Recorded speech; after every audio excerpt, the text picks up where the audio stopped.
Madame la présidente, monsieur le rapporteur, monsieur le ministre, chers collègues, les débats que nous avons eus aujourd'hui révèlent à eux seuls l'ampleur du harcèlement scolaire dans notre pays et la conscience très vive que nous avons sur tous les bancs ici, de la nécessité d'agir pour protéger nos enfants.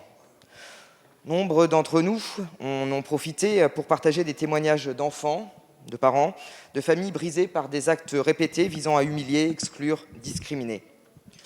Ces situations sont évidemment inacceptables et elles le sont d'autant plus qu'elles s'opèrent dans un cadre scolaire. L'école de la République, nous l'avons dit, ne peut accepter que de telles actions s'opèrent en son sein, alors même que sa mission est de protéger et d'accompagner nos enfants. Nous l'avons rappelé aussi, de nombreuses dispositions ont déjà été prises ces dernières années, encore très récemment, par le président de la République pour lutter contre ce fléau. Et par vous, monsieur le ministre. Merci, monsieur le ministre, d'avoir accepté de vous emparer de ce texte, d'avoir toujours été très sensible et d'avoir déjà fait avancer beaucoup cette cause dans nos écoles. Et merci aussi pour votre présence à nos côtés tout au long de nos débats. Mais l'adoption de cette loi est aujourd'hui essentielle.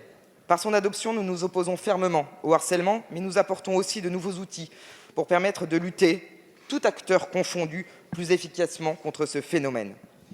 Identifier, tout d'abord, en améliorant la formation des personnels qui entourent les enfants, nous permettons de prévenir et d'accompagner plus en amont les cas de harcèlement.